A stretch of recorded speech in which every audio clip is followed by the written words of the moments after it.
cheese. It's all right, you missed it.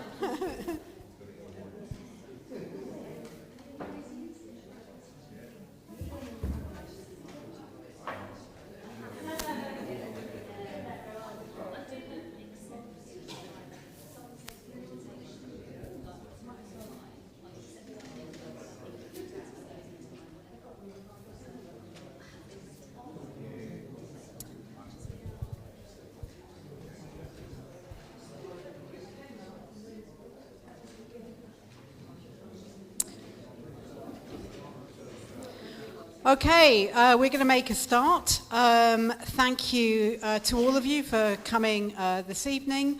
I'm Cara Jenkinson. I'm from Muswell Hill Sustainability Group.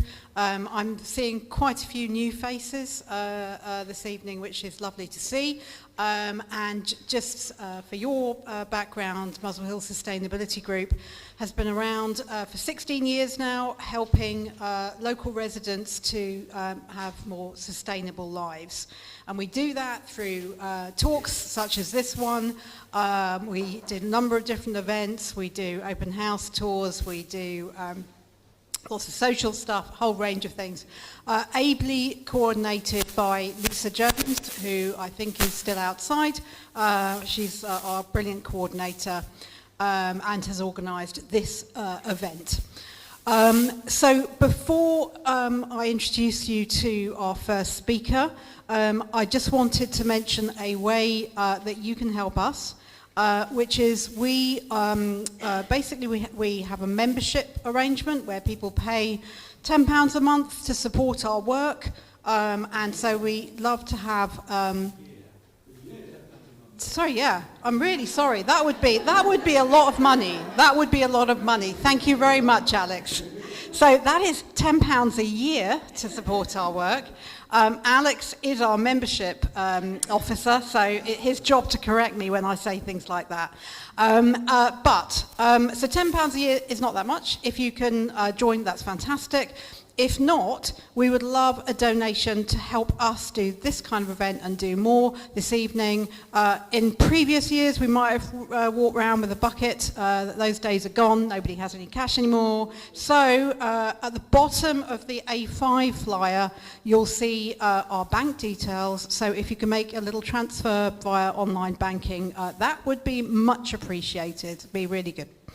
Okay, so to our first speaker, we have three speakers this evening, and they bring such a wealth of experience. Really, really looking forward to hearing what they say. Our first speaker is Jose Baladron, and he has over 15 years within textiles and recycling and reuse sector. He is from Traid, and he leads Traid partnerships, managing the contracts for the collection of clothing. And he's going to be telling you more about Traid and what they do. Sounds really exciting, doing lots of work both here in the UK and also globally. So over to you, Jose. Thank you. Thank you very much. Traid today here. It's my pleasure to be able to talk to you today about some of the issues that we're facing in the fashion industry and the work that Traid as a charity does. So as in the presentation, I've been working for Traid for the past 17 years now.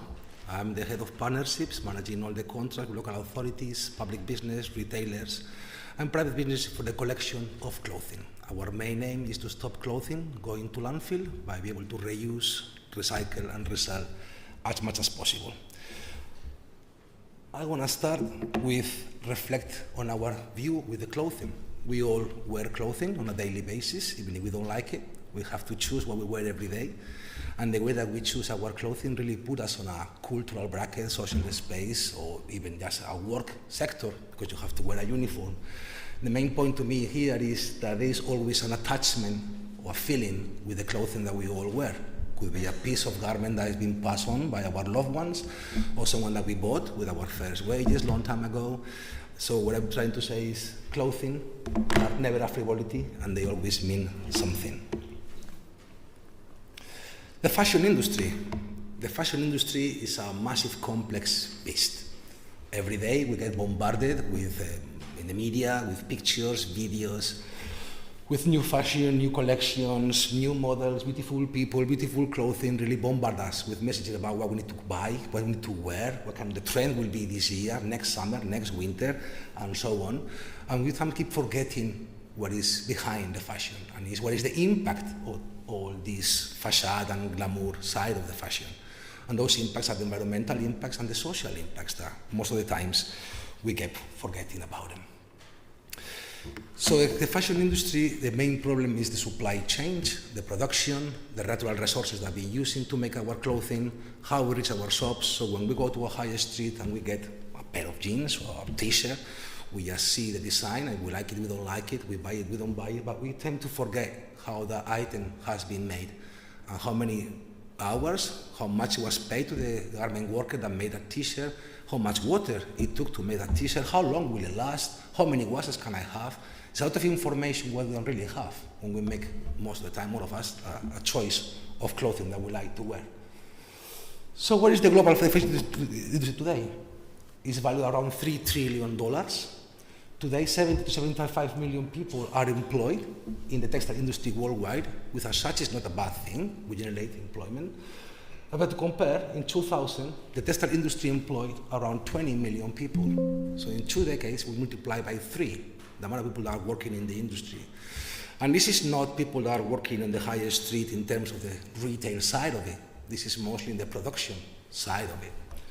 And estimated that 170 billion items of clothing were delivered worldwide out of factories in 2023. It's a rise from 19 billion in 2012. Again, we double up what we've been producing in a very short period of time. And what is scary about this data or these figures is more awareness than ever about how we produce our clothing. What is the environmental impact of those clothing? We all got targets. You all know about the Agenda 2030, Europe, UK, worldwide. We try to be more sensible and conscious about what we do. But clearly, the numbers doesn't say that. So, the social impact of our clothing. I just want to earn enough to feed my family, have a roof over us, and live with dignity. That's a garment worker from a Cambodian company. And why I'm saying this? Because sometimes we keep forgetting about who made our clothes. And it's very important for us to speak with retailers. Part of the job that I do is speak with retailers on a daily basis and try to see why are they asking for this huge amount of dollar units to be produced. We all know is profit margins, and we understand that. But when you know that usually 60-65% of what they produce end up being sold and 35% is not, you just produce it for the sake of having a cheaper garment made. And again, really contradict everything that we're trying to achieve for the past 20, 30 years. And when you see how much a garment worker gets paid and how much a t-shirt costs to be made in the factories, and my colleagues here can explain better than me how that operates, really doesn't make any sense. So one of our projects, for example, with the garment workers is to build up childcare centers. And you will say, to avoid precisely child labor. Why? Because the majority of families cannot afford to get their kids into education or healthcare. Why? Because they cannot afford to pay for a birth certificate, which is a piece of paper that we take for granted in the Western world, don't we? Well, in Bangladesh, it costs £45 to get a birth certificate. Without it, the children are not entitled to go to school or to go to the doctor. So one of the projects that we do trade with other partners in Bangladesh is the childcare centers where they can drop the kids at the start of the shift and collect them at the end of the shift, which, by the way, are usually quite long hours working shifts. And in that center, we provide them with healthcare, education, and meals, and also with a birth certificate, so in future, they can enroll and have a normal life over there. More examples. What is other problems? The working conditions, not just lower wages, not just longer hours, it's also the conditions within the factory. And thanks God, this is not happening overall over the country, but it's quite popular, quite common to see people not able to take toilet breaks. People are being locked into the factories. They need to wait to go to the toilet till the end of the shift. They'll go a few minutes for have a small bite or small lunch to carry on. And again, part of the job that we're trying to do is to mitigate those and try to have rational wages, rational working hours, so they can combine with the family needs. And the problem that brings this, I mentioned, to be locked up. This is the Rana Plaza building that collapsed in 2014. Over 1,100 people died in the collapse, and the main problem was that all the locks and all the exits were locked. People could not escape the factory due to those working conditions. The next image is the Tazreen factory, also in Bangladesh. There was a fire in which 115 people died, and it's quite ironic that they have to use the fabric rolls they were making to escape the building. So again, some of the things that usually are on the dark side of the fashion industry, maybe I'm not talking too much, and my role here today is to make some public some of the issues that have been going on over there. And that moves us to the environmental impact.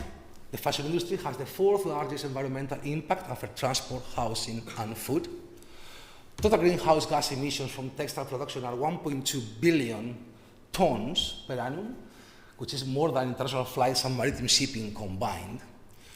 Globally, the fashion industry is estimated to use 79 billion cubic meters of water every year, and this is set to rise by 2030. And that stat is one, to me, is one amazing one. One cotton t-shirt uses around 2,500 liters of water to be produced, which an adult person will take about 5 to 6 years to drink. And if you think about the number of t-shirts that we all have in our wardrobes, in our drawers, the t-shirts that you can see on the high street, these are produced on a daily basis. That really doesn't make any sense. And the worst part of this is drinkable water. That's drinkable water. I need to make a comment here. It's not just the production, it's also to grow the cotton needed to make the t-shirts, then the spinning mills, the dyeing and so on. And we go into jeans. I think you can take a lot more about that. We go the dyeing and the stuff that is about 4,000 liters, I believe, for a pair of jeans. But again, keep in mind, it's drinkable water. And that brings the resources, which are they're limited, and we have a problem. And why? Because of the clothing system that we have. Fiber production, clothing production, use after use. This is a linear system on steroids, really. We are really using and misusing all the natural resources in the world.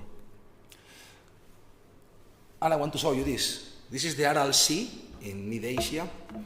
That was the largest natural lake in the planet. And you can see the evolution, not only for fashion and textile, but also for farming, how it looked like by June 2013, and I'm going to show you how it looks like today. That's the Aral Sea today. And again, quite ironic that now festivals going on every year claiming for rain and water to go back.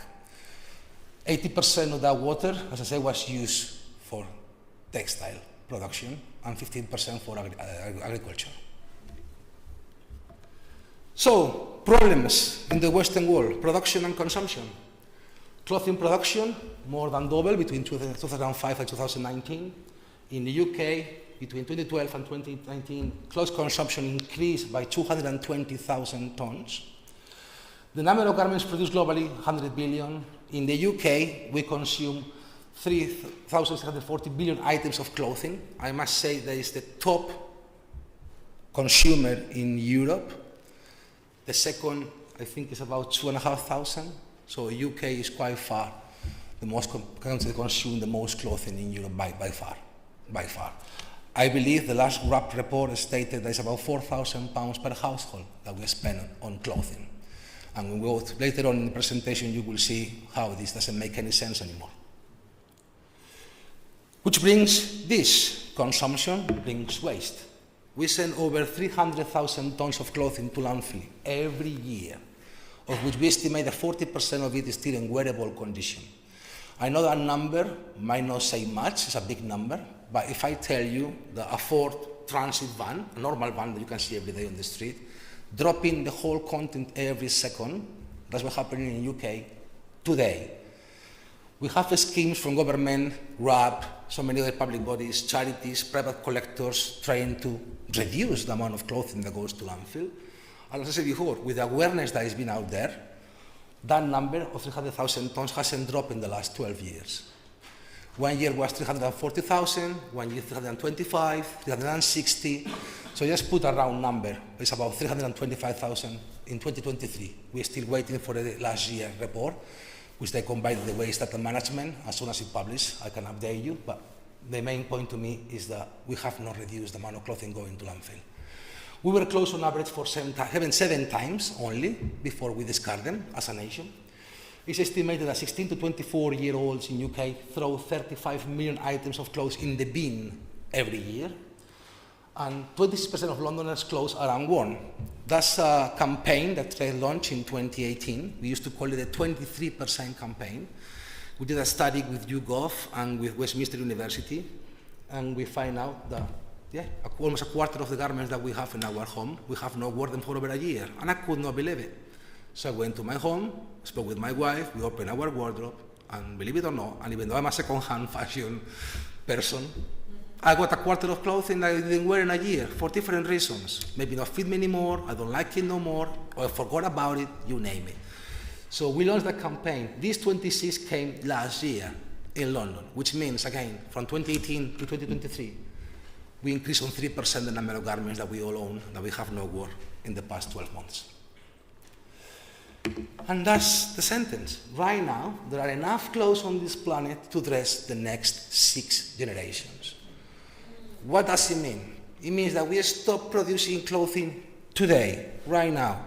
We don't produce anything else. Between the clothing that we all own, that is out there on the public high street, and the retailers, we could dress people for the next 25 to 30 years without the need of producing anything else new. Is that what we advocate in a Traid? No.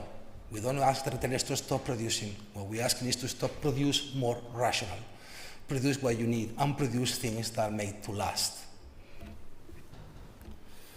So Traid, our impact. Since we started, we put 28 million garments back into use, saving over 100,000 tons of CO2 emissions and 105 million cubic meters of water. So what do? Traid is a charity collector. We work with local authorities, and we try to provide residents and Londoners a convenient way to pass on the clothing they no longer wear. We collect clothing in many different ways. The main one will be textile banks that probably you all see on the public highway, on public high street. We got 700 of those in London alone, and that brings us about 3,000 tons of clothing every year. Second service will be home collections, service that we launched 10 years ago to make the donation of clothing even more convenient. People can book it online. By the way, Haringey Council is partner of Traid for the collection of clothing. So you go to Haringey Council website, you can book a collection directly with us. Basically, based on your postcode, the system will give you a day and time for the collection that suits you. You can choose yourself the date and the timing given you by the system, and the driver will go on that branded van, knock on your door, and collect the clothing directly from you. The third way is the traditional way on charity shops, donation through the counters. That will bring us about 120 tons, not too much, but something I need to mention on this is the quality. Textile banks, because probably it's anonymous donation, we find all kind of stuff in the textile bank, from organic waste to sexual toys, to dead pets, to you name it, bullets, guns, knives. So obviously that contaminates the whole content of the container, and we need to dispose it, which brings extra cost to the charity collector. Home collections, on the other hand, probably because it's a face-to-face interaction and the driver gets the bag directly from their home, the quality seems to be much greater. So I can tell you more or less in ratios. Home collections, from every 100 kilos that we collect, 35, 36 kilos are in sub-sellable condition. Meanwhile, textile banks is about 15 to 16%. When you think about, I mentioned, we collect 3,000 tons via textile banks. You can imagine the tons of clothing that we collect that really has no value whatsoever. And it brings, as I say, extra cost. This is our sorting operations. We are based in Alperton. We just moved 3 different warehouses into one roof. And I want to show you this because one of our Traid USPs is that we hand sort every single garment collected, which I want to emphasize on this point. The majority of charity collectors or private collectors, so I should say textile collectors, they don't sort what is being donated to them. When you donate through the charity shop, yes, because they rely on the donations that goes through them and they put them back on the rails to be sold. But don't forget that those charities also got textile banks, other ways of collecting. So I can give you examples without naming that sometimes 80% of the donations received are exported untouched, which brings another issue, which is passing the waste overseas. I'm sure you all have seen on the news, Ghana market being on fire last year. The seas and the beach over there full of clothing. Atacama Desert in Chile, the same situation. Why is that happening? This is not malicious. There's so many things going on in the industry to explain this, and it will take a while. But just to have to summarize it. First, those African countries, or the buyers of our clothing, request what they call original, which means untouched goods. When you collect from a textile bank, you bag it up in any kind of plastic bag, tie it up, and it goes in the vehicle. Then it goes into a knapsack, and the knapsack goes into a ship container. Well, when you reach Africa, first, if they're going to sort over there or not, it needs to be in a specific weights and kilos per bale, and you cannot choose. They buy directly 50 kilos of denim, 50 kilos of t-shirts, and they don't know what is inside. When they request original product, means that the bag is collected from the textile bank and it goes into the container as it is. We don't know what is in that bag. I just mentioned to you what we find in our textile banks. So we're really passing waste. We might pass in batteries. Maybe it's a battery in the pocket that someone forgot and it's contaminating. So it's breaching quite a lot of legislation in terms of transfrontier shipments for textiles and shoes. So that's why for me, it's very important to emphasize this point. We hand sort every single garment collected into 4 categories. First one, shop sellable, to help us fill our charity shops, and that's how we raise the income to fund our IDE projects.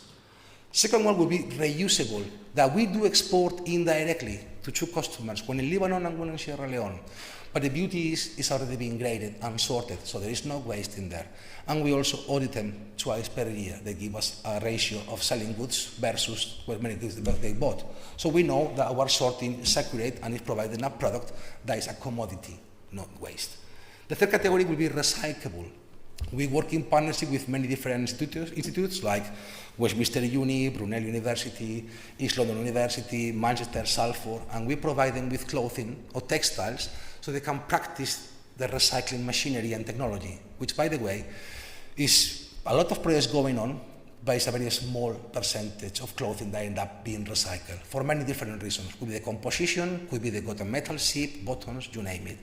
So something that we also do with retailers is speak with designers and mention to them, you guys are key, because the designing process is where you need to keep in mind what happened at the end of life of that garment. When this shirt is no longer fit to be a shirt, what can I do with it? Can I make it into a shopping bag, into a travel bag?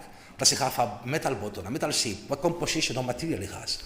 So designers are, to me, key in the process of making clothing recycle, because they need to input that into the designing processes.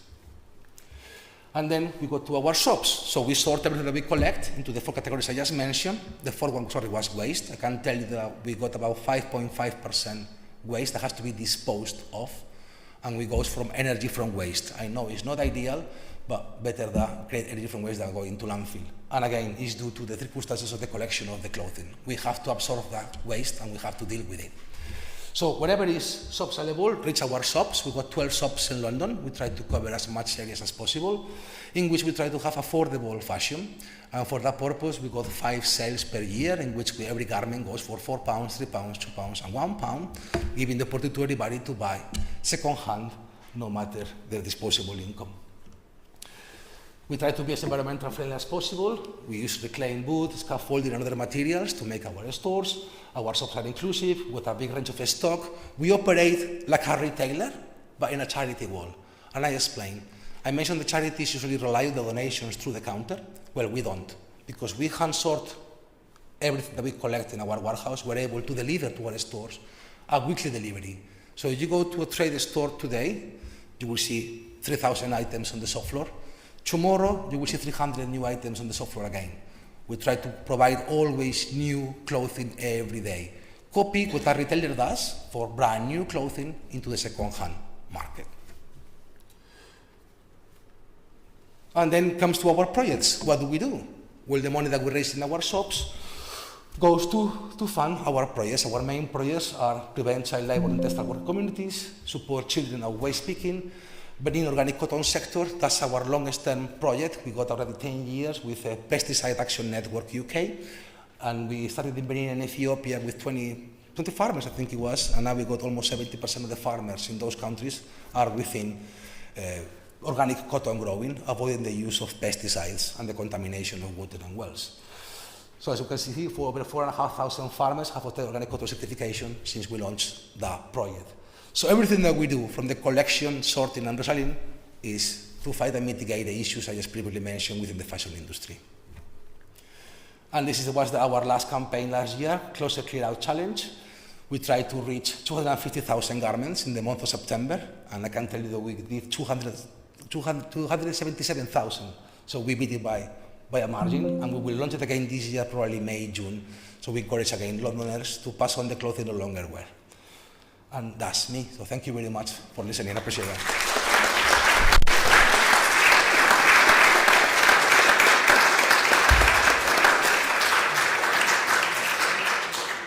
Thank you very much to Jose, and yeah, really sort of shocking statistics on how rapid the growth is in terms of the clothes that we're buying.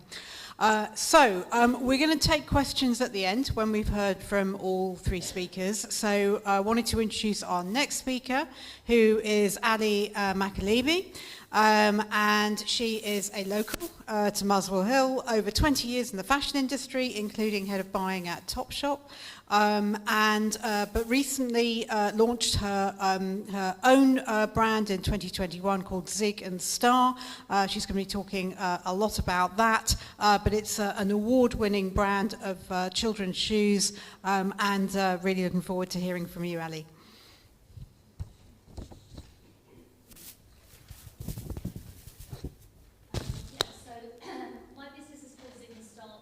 To you a little bit about my experience that brought me to starting the brand. So my name's Ali. I worked in fashion for over 25 years. I started, 2000, I think. And I loved my work in the fashion industry. It felt like I was creating mini works of art. It was a very creative industry to be part of, and like we mentioned, I worked for Topshop, and it was all about creating beautiful items of product and democratizing fashion. So it was an amazing business to work with. But over the years, the industry just completely changed, and it became more about price, margin, the amount of units you could push through the stores, and it was less and less about quality and creating beautiful items of clothing. So I got to a level where I was a head of buying at Topshop.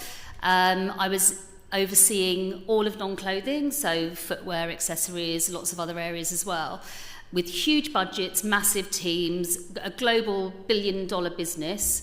But we were being pushed to make decisions that, one, weren't right for the product, and two, weren't right for the consumer. There was a huge issue both with pushing over consumption and overproduction. When I first started my career, I was buying orders for 500 units, 1,000 units. Towards the end of my career, I was negotiating on orders for 50,000 units, which was just completely unrealistic and unethical. So I had my 3 children, and I just became more and more disillusioned with the direction that the business, both Topshop, but also the industry as a whole, was going in. I was actually charged with being in charge of sustainable collections for Topshop, and very quickly became aware that it was more of a box-ticking exercise rather than something they really took seriously and cared about. And that was the point at which I decided enough was enough. After having my 3rd son, Ziggy, I'd had the idea for creating a footwear brand, because for me there was a real gap in the market. Now I have to remember what my slides are telling me. So through the course of having my own children, not only was I frustrated in what the footwear market was offering me, as a parent I found everything really gendered. There were no sustainable options, and I just found the way shoes were designed and developed just they weren't adjustable, there was no growth, and I just felt that there must be a better way. So I'm not telling you anything you don't know by telling you that kids grow quickly, but before the age of 10, they'll grow at least 15 shoe sizes, if not more. As a result, 65% of kids are wearing the wrong size shoe, and parents are struggling to keep up with this rapid growth. I don't know what your experience is, but my experience of having 3 kids was that I always had this growing mountain of unwearable shoes that we'd grown out of, and they were perfectly good, and I was waiting to pass them on, or what do I do with these old products? There was no recycling options, and it's quite hard to get rid of used shoes in the resale market or in charity shops. So I decided to start with the design of product and think about what I could do differently. As I said, most kids' shoes are outgrown before they're outworn, and as a result, 4 billion pairs of kids' shoes are sent to landfill every year. Now, as we know, there are less than 4 billion people in this, we're selling shoes to, but this is a result of overconsumption, buying more than we need, buying low-quality product, and often that's plastics and things that take thousands of years to decompose if they biodegrade at all. And so this was a part of the waste problem that made me think about how I'd address the design of my products. So like I said, for me, there was a gap in the market for a brand that combined both style, sustainability, and foot health. Sustainability being the element that is desperately lacking within the footwear market. And so I created ZIG+STAR, as Jose said, starting with the design first and thinking about how we can build as much adjustability and growth and durability into our products. So we call our design, well, I say we call our design concept Good to Grow. So at the starting point when we think about all our products, number one, it has to be good for kids' feet because foot health is really important for growing kids. 2, it has to be commercial and it has to look nice because if sustainability affects the aesthetic, then often you'll find that consumers don't want to buy it. So for me, I had to think about how I could build simple but effective ways to build extra growth in. So I thought back to my childhood when I used to go shoe shopping with my mum to Clark's. And being a single mum and not having much money, she always wanted me to get as much growth as possible out of my shoes. So she'd be like, right, we'll get the size up and we'll just stick an insock in it. And once she grows a bit, we'll take the insock out and she can wear them for another 6 months or a year. So all I did was reverse engineer that. So in all our shoes and boots, we have a hidden midsole that sits underneath our leather and memory foam insock. So the child wears the shoes, it increases the fit by half a size when it's removed, so they get to wear them for another 4, 6, 9 months, let's say. Also, durability is really important because, as we say, overconsumption is a really, really big problem. So if we can get products that are well made, are durable, and have adjustment in them, you are reducing the need for 50% of the amount of shoes that we're buying for kids at the moment. So we use durable ethical materials. We use leather working group leathers, which are tested to the highest possible standard. They're gold standard leathers for both animal treatment, processing, and also for the chemicals used in production. We use natural rubber outsoles, and we use as few materials as possible. So all our shoes and boots come in one standard leather. At the end of their life, they are both better in terms of their biodegrading properties, but also easier to take apart. So that's our how we looked at our design when we started approaching the range. All our sandals have 3-point adjustments, so the idea is that they can adjust 360 around a child's growing foot, lasting as long as possible. So this is just a bit of an insight to some of our imagery, as well as being sustainability at our heart. Being gender-free is also a really important part of our brand. So we believe that selling shoes in a way of boys wear this and girls wear that is really limiting for our kids. So we are consciously unisex, and it also means that shoes are easier to pass down from brother to sister, friend to friend, for example. So, as well as putting as much extension into the design of our products, we also think about end of life. So we offer an incentivised trade-in scheme to all our customers. So purchase your shoes from us, wear them as long as you want, pass them on, even resell them if you like. Anyone who has those used shoes can trade in their old ZIG+STARs with us. No problem, no questions asked. So if you've got it from a charity shop or been gifted it by a friend, you can trade those in with us. We have a trade-in portal on our website, which I think you'll see that even bigger brands are trying to embrace this idea of diverting from landfill now. So a portal on our website, you get a free shipping label, post them back to us, you'll get a voucher towards a future purchase, and then we work with a charity called Sal Shoes, which does amazing work all over the world. So not only do our shoes have an extended life with the consumer and whoever they choose to pass it on to, they will then go on to be partnered with projects all over the world, South America, Africa, India, where they will go on to have a second life with another child. In some cases, there are mass donations to schools for kids that would otherwise not be able to attend school without having shoes on their feet.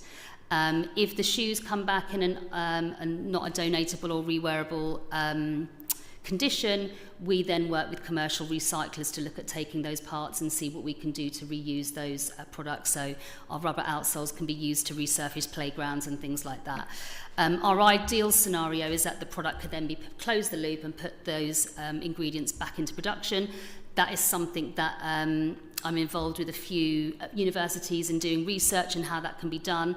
It is a bit of a way away, but we are definitely looking at ways to push that forward. So we're a small business. As you said, I'm a local person. I work from home, but we are a growing business. But we do all we can to try and reduce our environmental and carbon footprint. So by the end of this year, we're on track to have diverted 86 tonnes of carbon emissions from the environment. We worked on some extensive climate mapping last year to look at how we can track our carbon impact both now and going forward.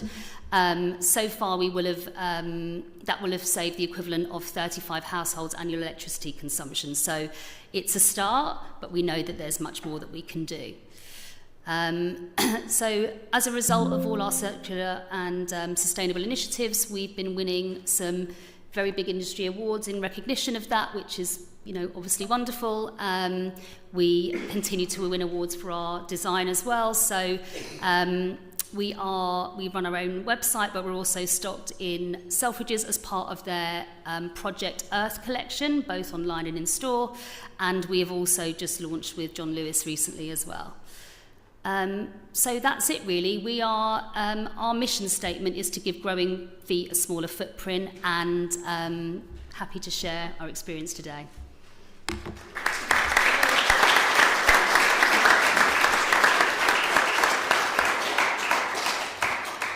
Thank you very much. Really innovative, and I love that slogan, growing feet, a smaller footprint. It's brilliant. Okay, so finally we have Tim Browne, who perhaps you'll guess from his outfit, is going to talk about denim industry, and he's got 40 years of experience working for leading denim retailers, brands, fabric mills and denim manufacturers, and has been involved in the organisation of the Bangladesh Denim Expo, which promotes actively sustainable initiatives in denim. Yeah, really interested to hear from you, Tim. Thank you. Thank you. Hi, everyone. So a little bit about me. I began work in 1986 in the denim industry. Initially as a junior designer, then I progressed through the ranks, eventually ended up as a design director and product director. I started my own denim consultancy in the year 2000, initially working with brands, but over a period of time that evolved into working with denim manufacturers and denim mills. I launched my own brand, not very successful, unfortunately, in the year 2006. And then until 2023, I was involved in the organisation of Bangladesh Denim Expo, which is the largest denim trade event in the Asian region, and basically promoting sustainable practices within the denim industry out there, which is very important, as you'll see later on. Over the past 2 years, my focus has been, largely been based on working with small atelier based in the south of Holland, where we make beautifully handcrafted, quite premium end individual jeans for the individual customer, and also small production runs, but it's all done in-house. These are some of the brands I work for over the years, some of which you'll recognise, some of which you won't. Concept Man is actually now River Island, so this is back in the day when you had Chelsea Girl. M&S, Falmer Jeans, where I learned most of my stuff, onto Pepe Jeans, Lee Jeans, Caterpillar, Lee Cooper, and other brands that I work with, starting Koichi, who some of you may be familiar with. They were the first eco brand based out of Holland, launching their denim line for them. Anyway, that's enough about me. What I really want to talk about is stuff. And if you'll pardon the loose acronym, stop using fast fashion, particularly when it comes to jeanswear. And let me go into some reasons why. Sustainable denim is really a misnomer. There isn't such a thing as sustainable denim. The most sustainable jean in the world is the one you're probably wearing or is in your wardrobe. We need to change our mindset regarding our jeans and consider the intrinsic value and appeal of what we already own. Jeans are the most popular garment in the world, worn by everyone from presidents to pump attendants. It's said that over 50% of the world's population are wearing jeans at any one point in time. So they're a hugely important garment in terms of what's being worn and what's being purchased. Over the last 30 years, jeans are no longer considered purchase. They used to be considered, people used to think about them, and you'll see some figures later on which are quite shocking. Mass market retailers are responsible for this, and I'm not going to pull any punches on it. They're responsible for an erosion in quality in favour of the latest fashion trends obtained as quickly as possible and at the lowest possible cost with the highest possible profit to them, not to the environment, not to the worker, not to the factories. And it's time to rethink our approach, because according to most of the estimations I've been able to glean, up to 35,000 tonnes alone in the UK are going to landfill, just of jeans, a year. So stop, think before you buy, and do you really need this? And really, once again, stop using fast fashion. And you can all boo at this slide. Some of these people up here do hideous things in terms of the way they lie about their product, the way they treat their workers, and the fact that really they're just chasing the dollar. Some things to consider. The average price for jeans in the UK is 30 quid. Okay, Primark are selling jeans at 14 to 22. The average price for a pair of jeans has essentially decreased over the last 40 years. When I first started working in industry in 1985, 86, the average price was £20, which by today's value is 80 quid. Since 1985, the most significant change in the denim industry has been the rise of fast fashion. And in reality, this is in an environment where everything has increased in price. That's like the picture on the left just shows you some illustration from a denim supplier showing where all of his raw elements that goes into producing a fabric, look at the percentages by which they've increased, yet the price of the fabric that he can command has come down. Meaning, if you do all the sums, you speak to manufacturers, you speak to fabric suppliers, the true cost of a sustainably produced jean today at retail should be £70 minimum. Right, just to take into that £14, £22 Primark jean, let's break a jean down, okay? What's the jean cycle? So we go from cotton planting through to crop care, through to harvesting. this is a mass market example. You then have transport where the fabric is, where the yarns are made, shipped to the denim mill itself. Then you have the processes of producing the actual fabric, ginning, which is reducing, combing out all the cotton seeds, spinning the yarn, dyeing, beaming, so you're setting the looms up, weaving the fabric, and the fabric finishing. Then again, you've got transport. And this isn't just local transport. This could be from India to China to weave the fabric, from China to Bangladesh. Bangladesh, let's say, garment manufacturing, you've got the garment cutting, the garment sewing, the garment finishing. Then you've got transport again, import and export. Comes into our country, or particularly the UK, we're talking about, we have storage at docks, transport again to a distribution centre, transport again to a retail outlet, finally gets to the consumer.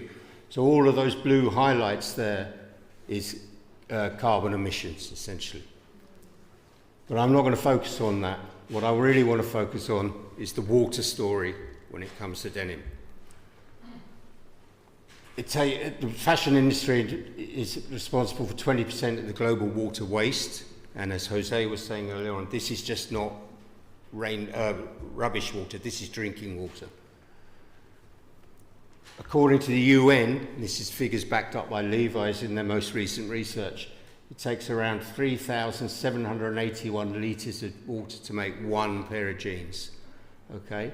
That's water they use to grow the cotton, to manufacture the jeans, transport the jeans, and wash the jeans domestically. Production and consumption of denim clothing can have a significant impact on the planet. We know about this. It's because of the large amounts of water needed, toxic chemicals used to dye and finish the denim, and not forgetting the impact of transport. There is a lot of transport when it comes to making mass market jeans. Okay, so this gives you an idea. Water consumption during a jean's life cycle. 3,000 to 6,000 litres of water. It depends on how long the jeans last, what type of finishing. That's equivalent to 4 to 8 years of drinking water for a person. This is roughly how water consumption breaks down. 68% is in fibre production and fabric production. 9% is in finishing, so industrial laundering. 23% consumer care. This gives you an idea of how that breaks down. So 2,600 litres in cotton cultivation, 240 litres in the actual weaving and dyeing of the fabric, and 80 litres in terms of garment finishing, so industrial finishing. And this is how the old way of finishing jeans uses water. There's manual processing, there's PP spray, so chemical sprays, there's stone washing, there's bleaching, there's rinsing, there's softening.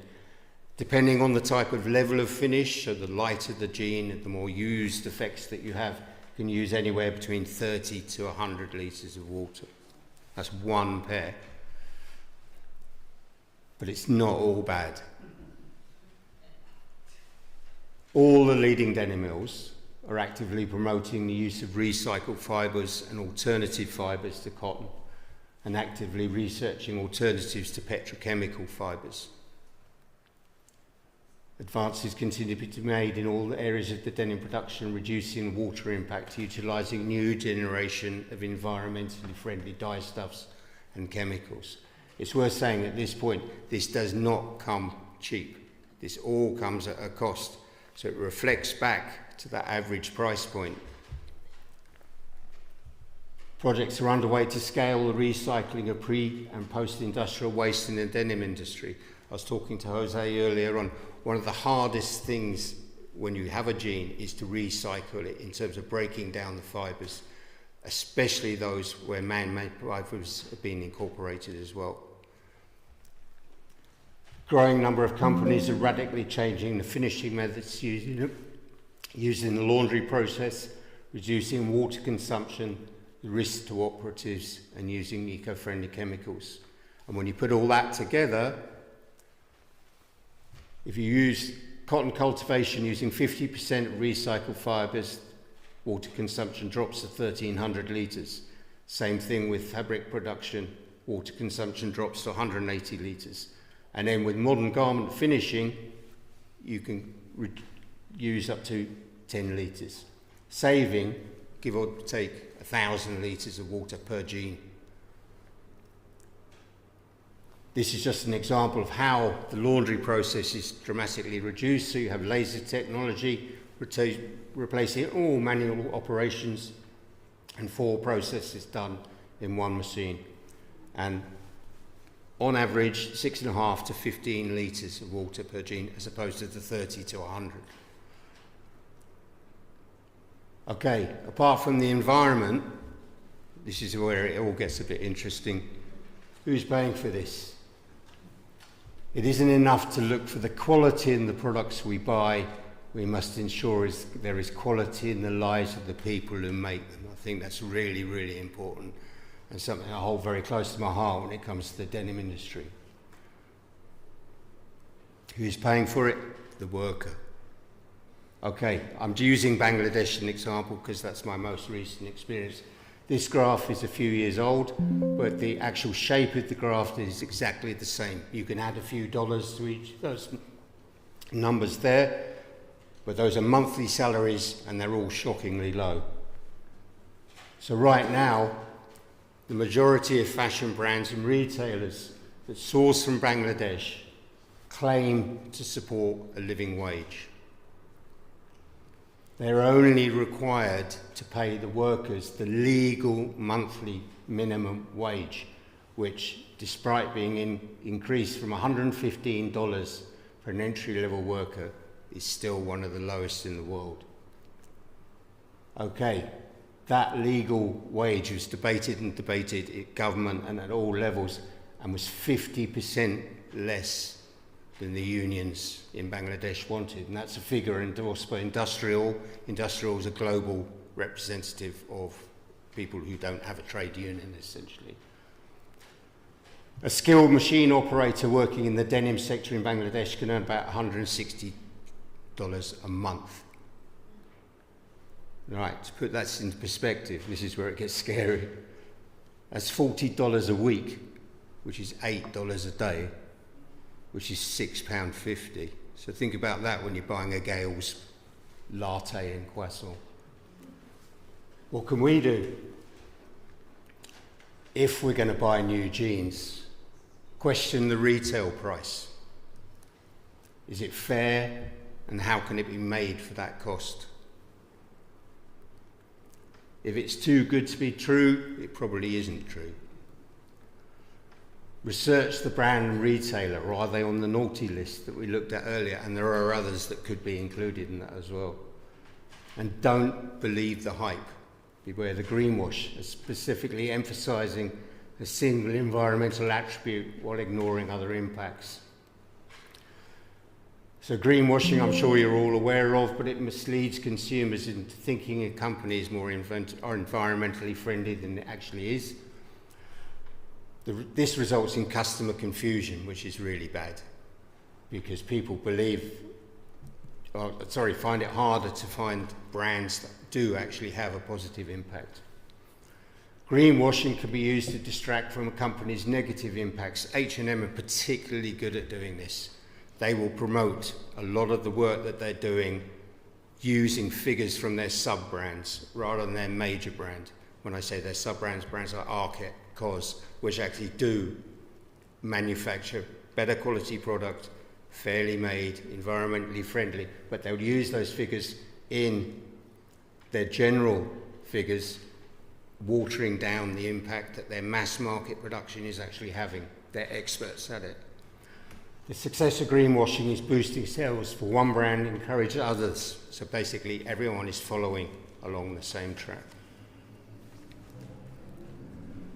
Look out for vague terminology. So brands who use ambiguous terms without specific details of their practices.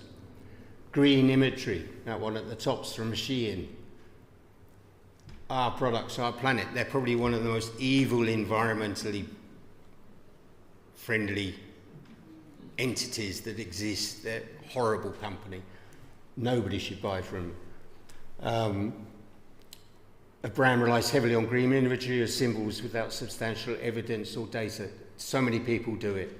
A lack of transparency. Eco-conscious brands or sustainable brands will reveal who's manufacturing their fabric, where their fabric comes from, who's manufacturing their garments, and how their garments got here. And then also single product focus. Be very, very aware of brands that heavily emphasize a single product. Primark are legendary for this.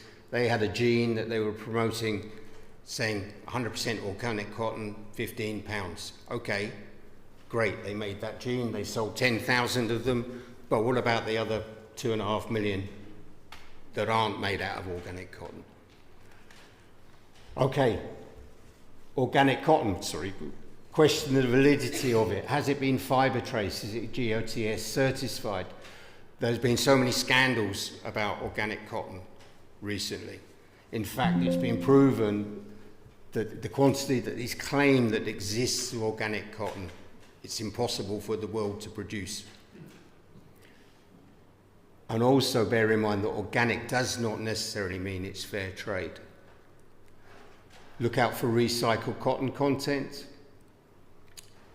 Look for fair trade, SAC and BCI certification. These are all certifications for cotton. And look for cradle to cradle certification. These are some of the symbols you can look out for when you're buying a product. And then demand transparency from the brand or retailer you buy from. And these are companies that will give you information if you want to research it about how transparent a brand is, or anyone can go onto the Fashion Revolution website and see how transparent a brand is, how they are very, very informative.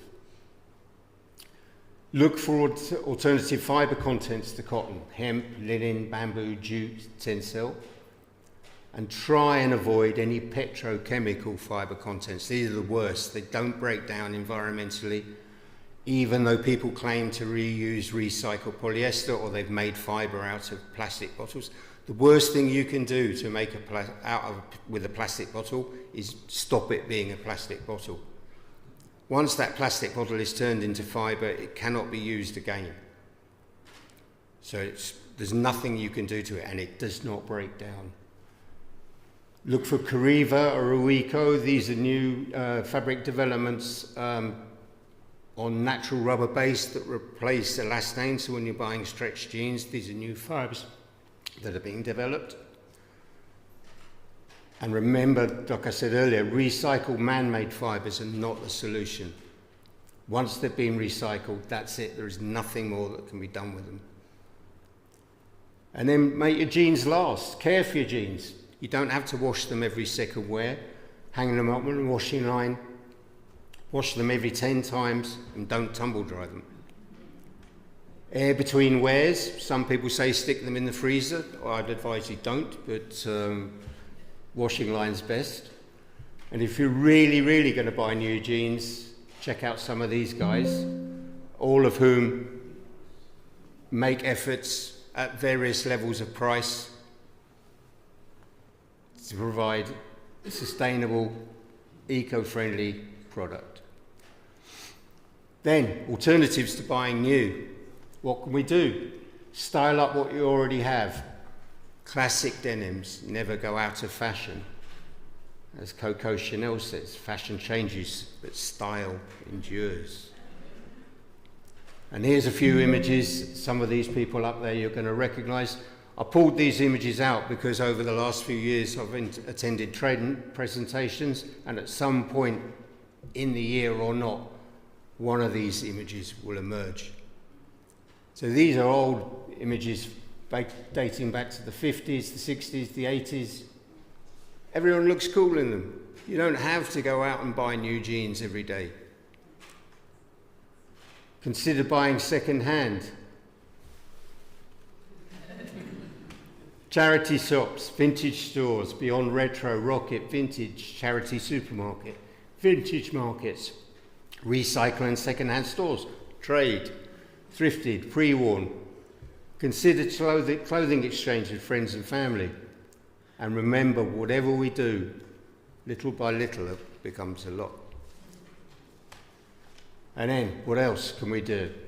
Repair, reduce, recycle, repeat. Take your jeans, patch them, repair them, embellish them. You can go online, you can find many websites online, YouTube videos on how to do it, hand stitching, hand embroidery. You can upcycle them, turn a jean into a scarf, a skirt, turn it into furniture, turn it into a teddy bear, turn it into a bag, turn it into a bean bag, or make some art. But most of all, whatever you do, buy less, choose well, and make it last. Thank you very much.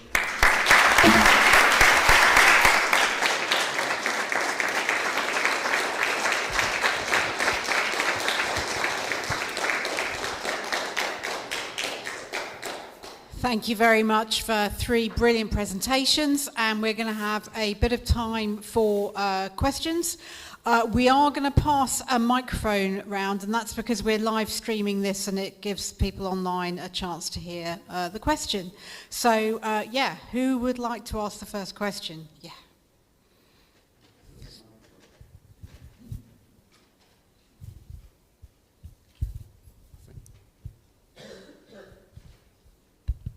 This isn't a question. I'd like to make a few points. I'll try to be as quick as I can. You're welcome to respond to them if you wish. Yeah. Should I repeat what I said? I'm going to make a few points. It's not a question. You're welcome to respond to them if you wish. Thank you, of course, for your talks. I don't want to diminish the importance of buying second-hand. Obviously, we should try and stop the problem at the source and buy second-hand clothes, reuse clothes. But obviously, sometimes in life, there are times that we can't find something second-hand, we need to buy new, and for that reason I was pleased to hear organic cotton mentioned by the first and third speakers. I don't know much about recycled cotton personally, so I won't speak about that, but I learnt recently from somebody I know that apparently organic cotton, like what you were saying about recycled cotton, uses significantly less water. I looked this up online, apparently as much as 90% less, possibly. So that might be something to consider. Secondly, I was heartened to hear talk about biodegradability in the second talk. It sounds like you're doing good stuff with your materials. And I just want to say, in a kind of more general, theoretical sense, I don't know about cotton, but at least with regards to synthetic materials, I think recyclability is a kind of dangerous distraction, and I'll explain what I mean. Maybe I'm being idealistic, but I think when I say this, maybe I'm being idealistic, I think we should aim to have a situation where what we make, it wouldn't actually matter if we threw it away because the materials are not harmful. I think when we focus too much on recyclability, now obviously what we can recycle, we should recycle. We forget that while we might want to recycle it, there is going to be someone that will throw it away, and I think that should be baked into our, kind of from the design stage, our production. Someone's going to throw it away. Is it biodegradable? Just throwing that out there. So, yeah. And the third point, I'm not into cancel culture. This isn't a personal attack, and I was very pleased that you made a list of, in the third presentation, retailers we should name and shame. That's good, and I'm behind you on that. But I think there was one brand from the previous slides that should have been included in that as well, which is Caterpillar. They're involved in the Israeli occupation of Palestine, and if we want to talk about ecological aspects, I'm sure some of their bulldozers would have been involved in destroying olive trees that the indigenous people would have used to make a living. So just putting that out there. But thank you all for your talks. They're really great. Great points being made. Thank you.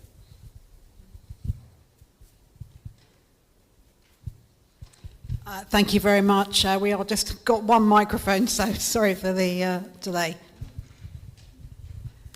So thank you too. It's been really insightful to get some of the technical details. And I've just got one thought. There are some incredibly expensive jeans which have sort of risen up. You've given the examples for the low budget brands, and that's understandable that there's a cost to that.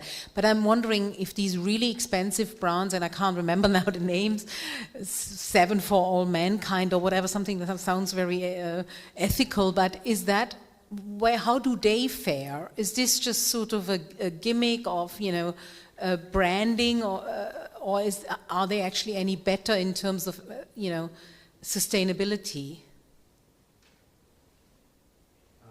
In terms of, can you use the mic on the table?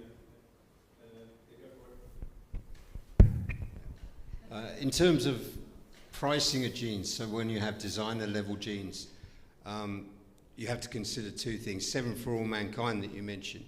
Over here, those jeans are expensive because we're paying a lot of import duty, because most of them are made in the US, so they're being imported. So actually, a lot of the price that you're paying for them is down to duty. You've also got retailers that are making huge markup on those brands. The brands themselves charge huge markups.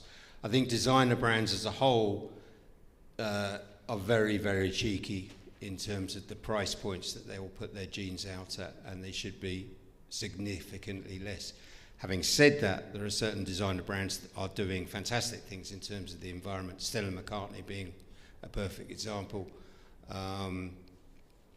There are others that I would question, which I'm not going to question here, but I can't really answer that question. I think it's down to the individual then. You'd need to look into individual brands. But a high price point for a jean does not necessarily guarantee that it's environmentally friendly or sustainable in any way, no.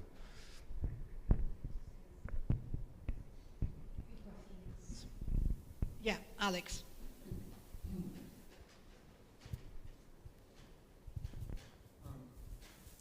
Sorry, my mind's just gone blank. Sorry, my mind's just gone blank. One thing that had crossed my mind is the whole question of employment in the industry, and what, how. Well, there's two things, I suppose.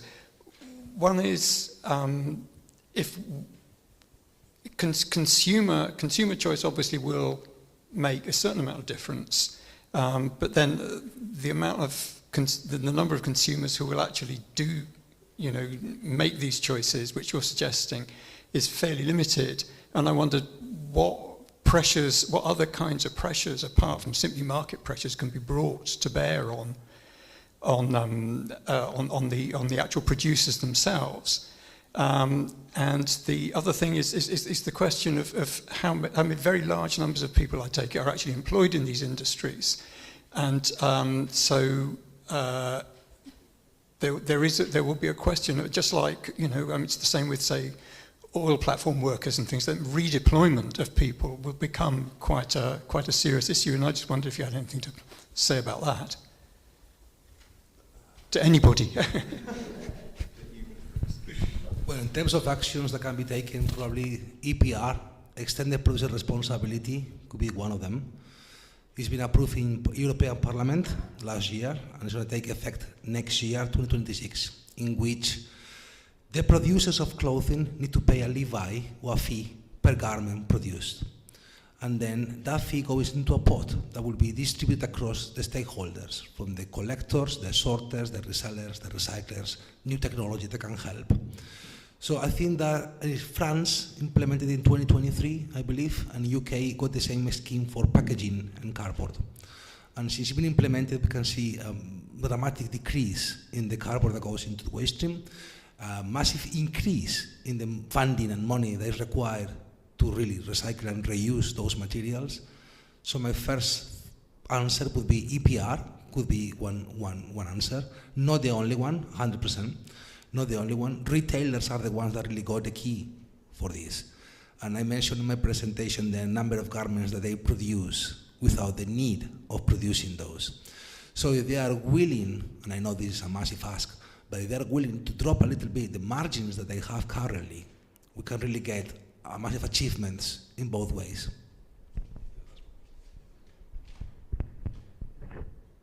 Any comments from either of you? I mean, I personally think, and I know it's something that the European Parliament's been looking at, I firmly believe that minimum retail price points should be set on product, particularly when it comes to, in my area, jeanswear. It's something I lobbied for ages ago. I know that a while back there was the government threw out a proposal that was put forward about minimum pricing in terms of purchase price. So, for example, a T-shirt cannot be imported for less than X dollars. And if it is, why? How can that be justified? Because if it's being made sustainably, if the worker is receiving a decent wage, it has to be X amount of dollar minimum cost. And that's what I'd like to see imposed. But that needs government legislation, and trying to get that done is like pulling teeth. In terms of answering your question about labourers who work in the industry, yeah, you're very right. I mean, there's 4.4 million people in Bangladesh alone that work in the garment industry. And if suddenly everyone pulled out of Bangladesh and there wasn't a garment industry, there would be a big issue. I think if workers were earning a fair wage, you would see other industries develop quicker domestically. You would also see a domestic industry, which doesn't really exist at the moment, grow. So the workers would still be employed, but be providing goods not for export, but for the domestic market. And as has happened in other countries, particularly China, which was very, very reliant on garment production, you see other industries growing. Technology industries, the car manufacturing. Well, again, that's not particularly environmentally friendly, but yeah, I mean.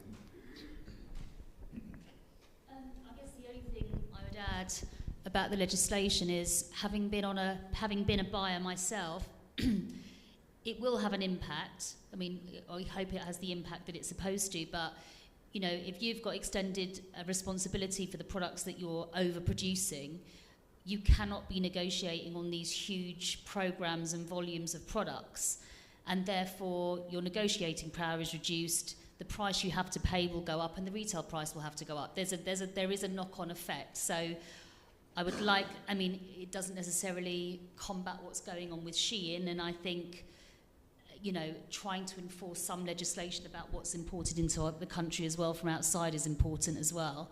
But I think with businesses that are affected by the legislation, the extended producer responsibility, I would like to hope that we would see an impact in a fairer price being paid, less overproduction and less overconsumption.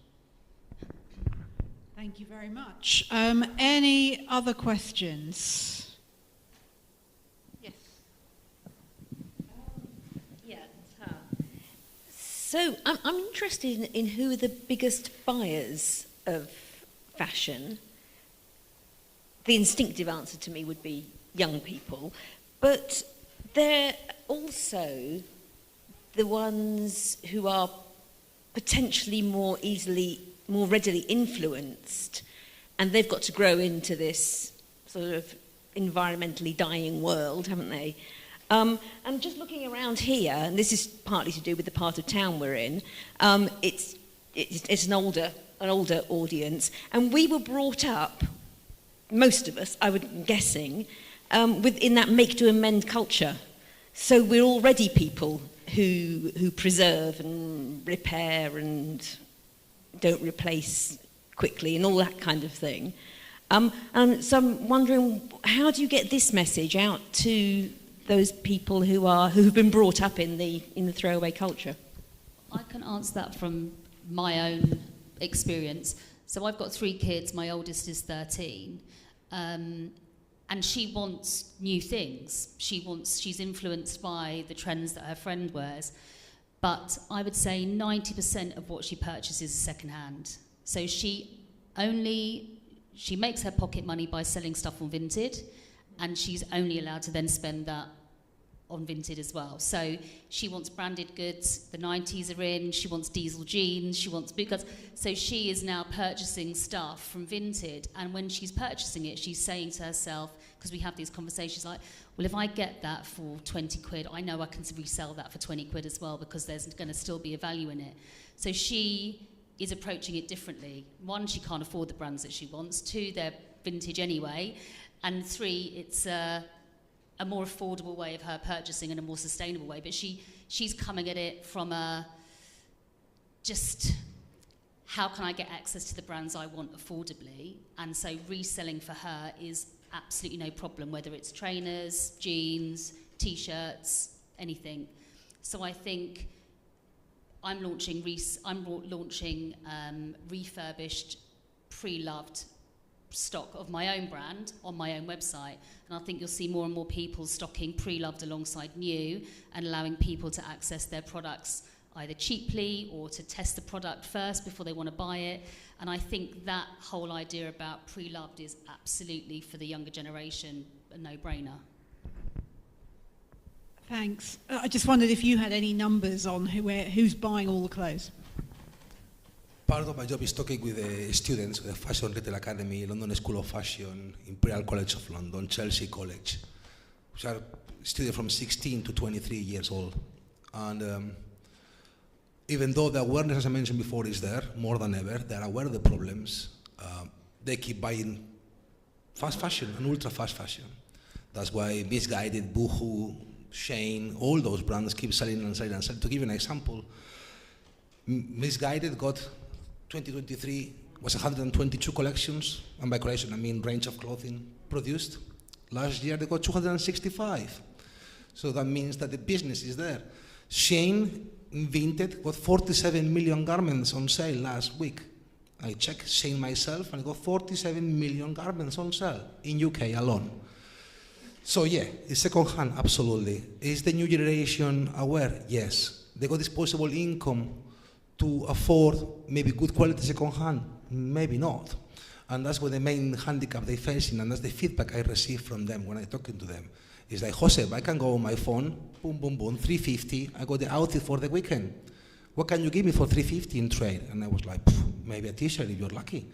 Unfortunately, because, yeah, if you got a cost. So, yes and no. I can see positive things and negative things, awareness, but again, I don't think they have enough income to spend on brand new or quality clothing. Did you have any comments on that, Tim? Okay. Anyone that's not asked a question, because I know you've asked a question before, is there anyone who's not had a chance? Sorry, yeah.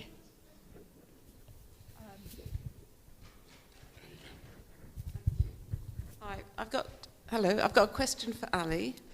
I just wondered where you stand and where the industry stands on vegan leather, because it's something that you don't use, I don't think, and I've noticed a big move towards vegan leather in the bigger brands, the more expensive brands. So just wonder what your view was.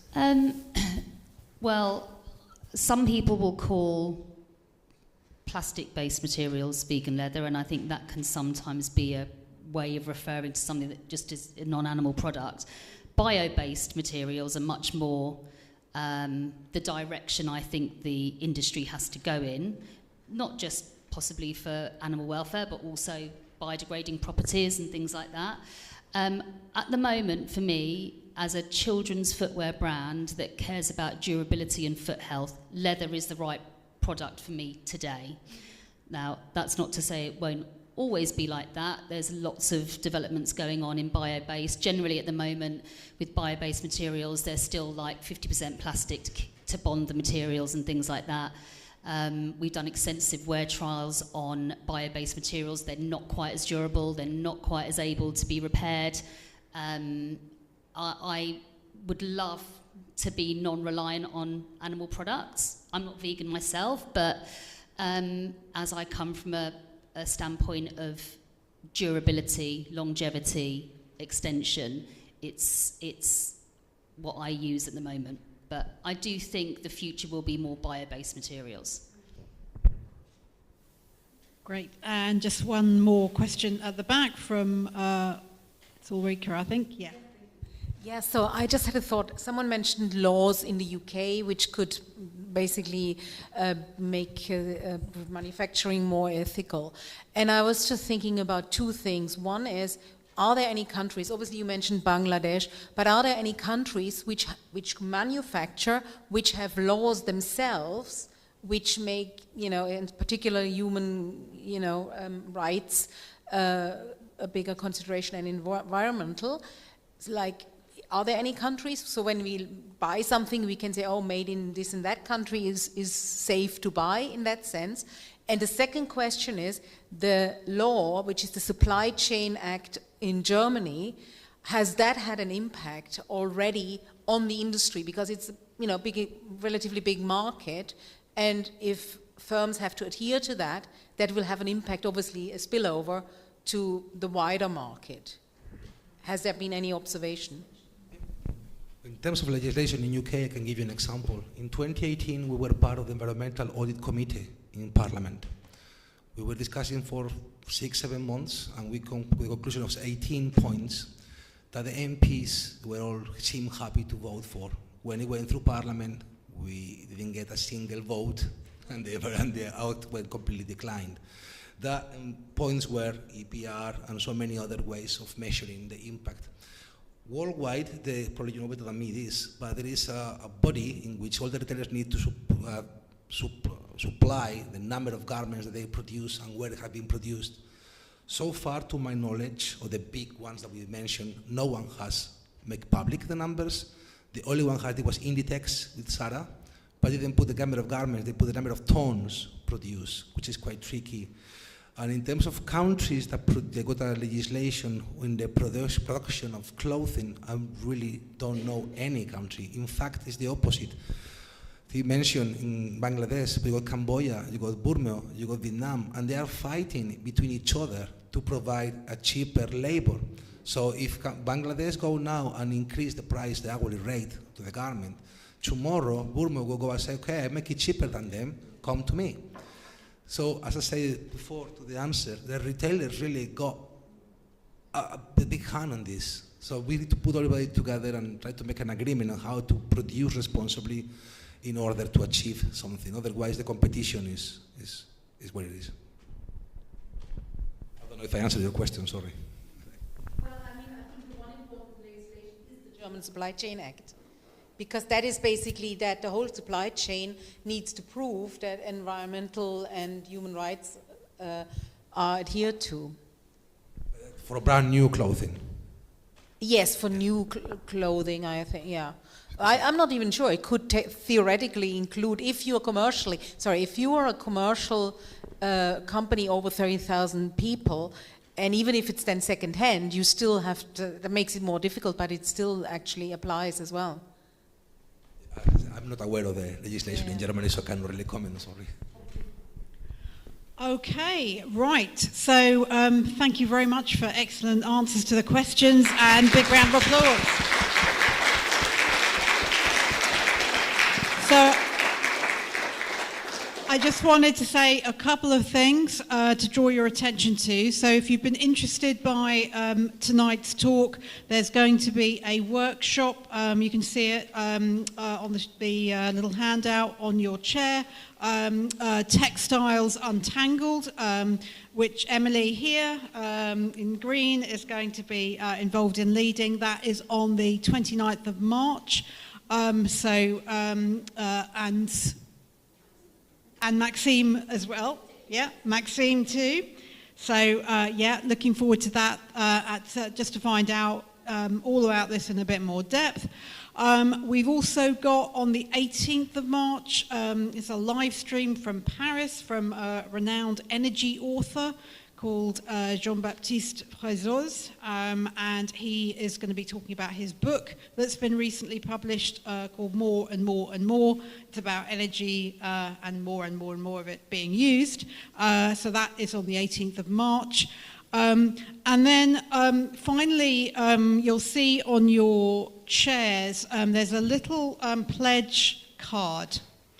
And what we'd like you to do, if you feel able, this is about pledging not to buy any new clothes until the 22nd of April.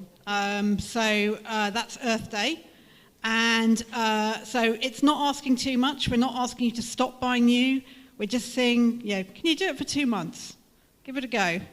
If you'd be willing to sign up to that, then you can hand it to Lisa. I think Lisa's just stood up there in the white. She's got a box. She's going to be collecting them.